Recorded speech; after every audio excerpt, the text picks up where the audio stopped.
Thank you.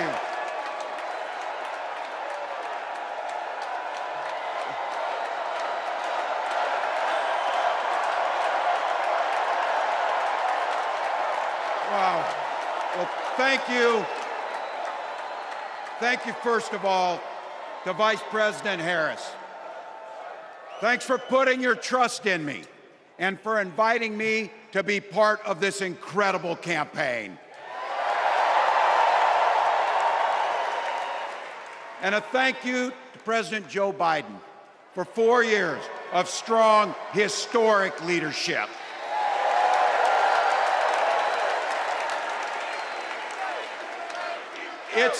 It's the honor of my life to accept your nomination for Vice President of the United States.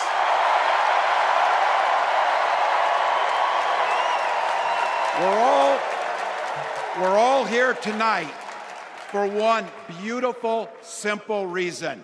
We love this country. So thank you to all of you here in Chicago and all of you watching at home tonight.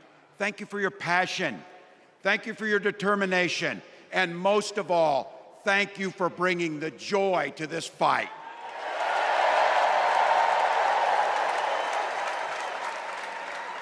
Now, I grew up in Butte, Nebraska, a town of 400 people. I had 24 kids in my high school class, and none of them went to Yale.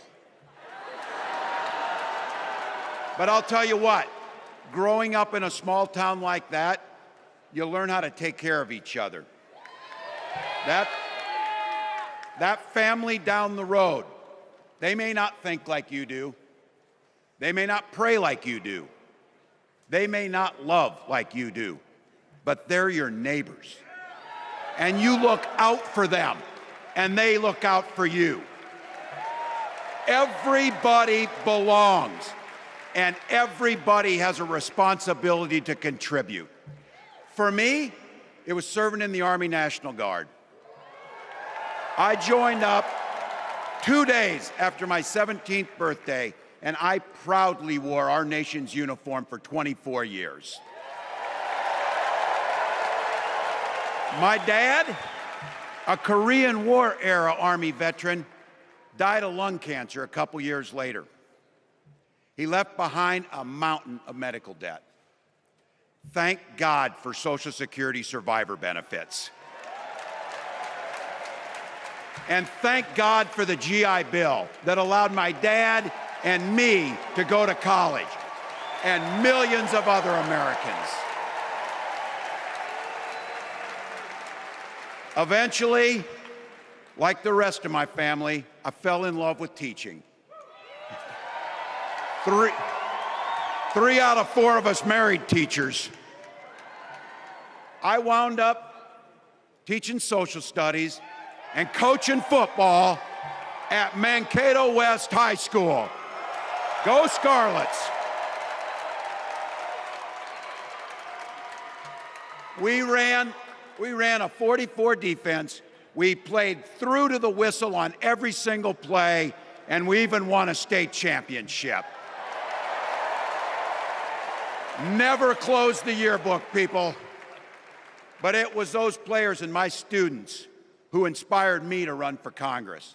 They saw in me what I had hoped to instill in them, a commitment to the common good, an understanding that we're all in this together, and the belief that a single person can make a real difference for their neighbors. So there I was, a 40-something high school teacher with little kids, 0 political experience, and no money, running in a deep red district. But you know what? Never underestimate a public school teacher. Never.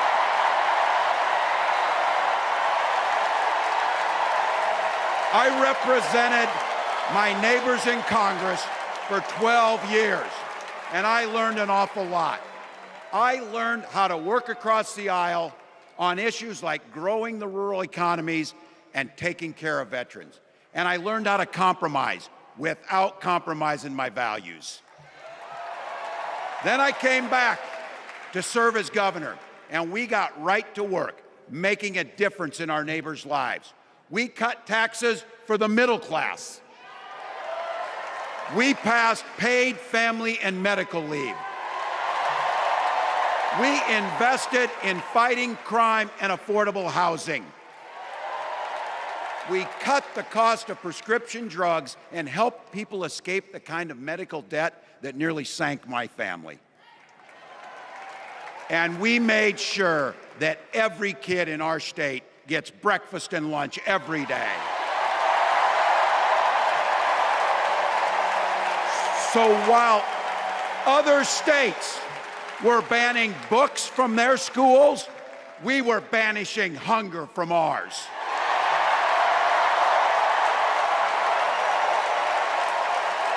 We also protected reproductive freedom because in Minnesota, we respect our neighbors and the personal choices they make. And even if we wouldn't make those same choices for ourselves, we've got a golden rule. Mind your own damn business.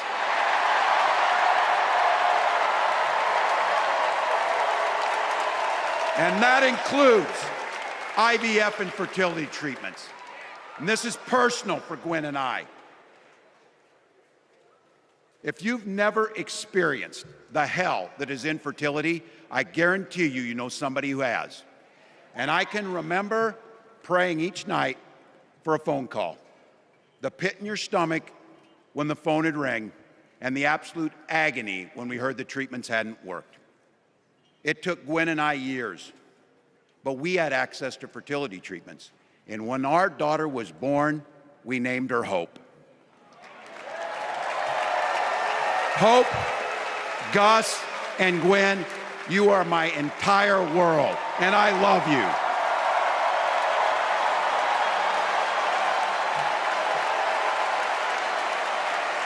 I'm letting you in on how we started a family because this is a big part about what this election is about.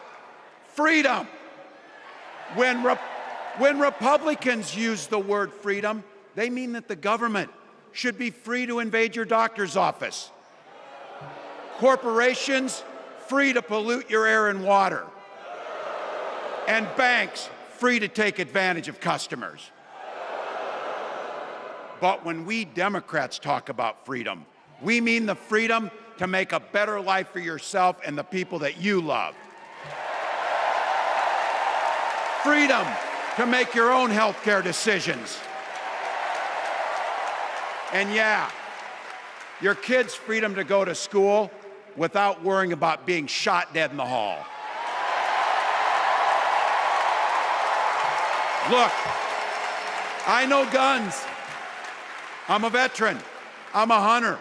And I was a better shot than most Republicans in Congress, and I got the trophies to prove it. But I'm also a dad.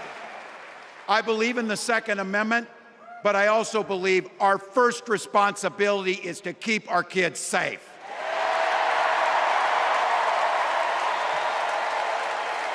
That's what this is all about.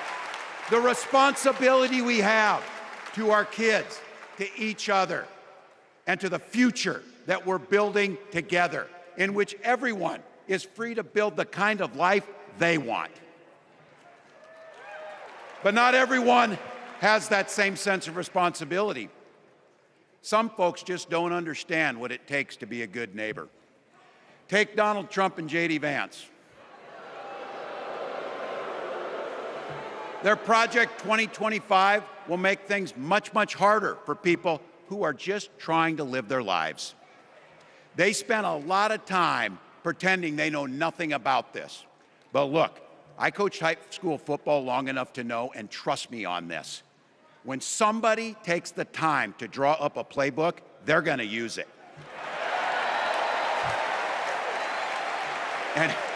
And we know if these guys get back in the White House, they'll start jacking up the costs on the middle class, they'll repeal the Affordable Care Act, they'll gut Social Security and Medicare, and they will ban abortion across this country with or without Congress. Here's the thing. It's an agenda nobody asked for. It's an agenda that serves nobody except the richest and the most extreme amongst us. And it's an agenda that does nothing for our neighbors in need. Is it weird? Absolutely. Absolutely. But it's also wrong. And it's dangerous. It's not just me saying so. It's Trump's own people. They were with him for 4 years.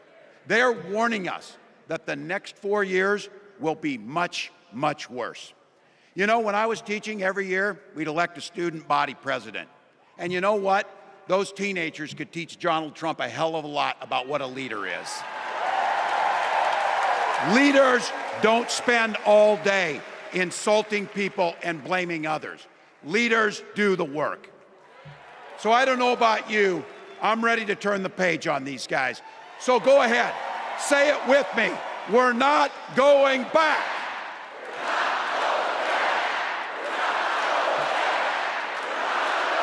We've got something better to offer the American people. It starts with our candidate, Kamala Harris.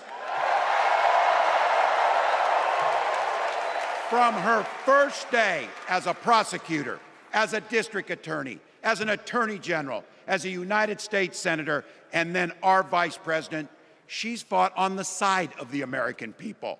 She's taken on the predators and fraudsters. She's taken down the transnational gangs, and she stood up to powerful corporate interests. She has never hesitated to reach across that aisle if it meant improving your lives. And she's always done it with energy, with passion, and with joy. Folks, we've got a chance to make Kamala Harris the next president of the United States.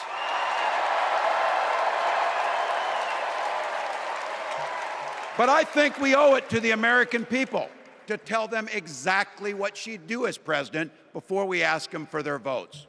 So here, this is the part, clip and save it and send it to your undecided relatives so they know. If you're a middle-class family or a family trying to get into the middle class, Kamala Harris is going to cut your taxes. If you're getting squeezed by prescription drug prices, Kamala Harris is going to take on Big Pharma. If you're hoping to buy a home, Kamala Harris is going to help make it more affordable. And no matter who you are, Kamala Harris is going to stand up and fight for your freedom to live the life that you want to lead. Because that's what we want for ourselves, and it's what we want for our neighbors. You know, you might not know it, but I haven't given a lot of big speeches like this. But I have given a lot of pep talks. So let me finish with this, team. It's the fourth quarter. We're down a field goal, but we're on offense and we've got the ball. We're driving down the field. And boy, do we have the right team. Kamala Harris is tough. Kamala Harris is experienced, and Kamala Harris is ready. Our job for everyone watching is to get in the trenches and do the blocking and tackling. 1 inch at a time, 1 yard at a time, 1 phone call at a time, 1 door knock at a time, 1 $5 donation at a time. Look, we got 76 days. That's nothing. There'll be time to sleep when you're dead. We're going to leave it on the field. That's how we'll keep moving forward. That's how we'll turn the page on Donald Trump. That's how we'll build a country where workers come first. Health care and housing are human rights. And the government stays the hell out of your bedroom.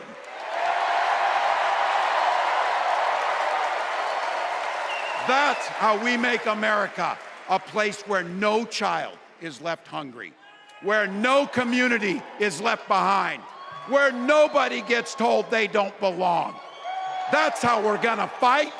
And as the next president of the United States always says, when we fight, when we fight, when we fight, thank you. God bless.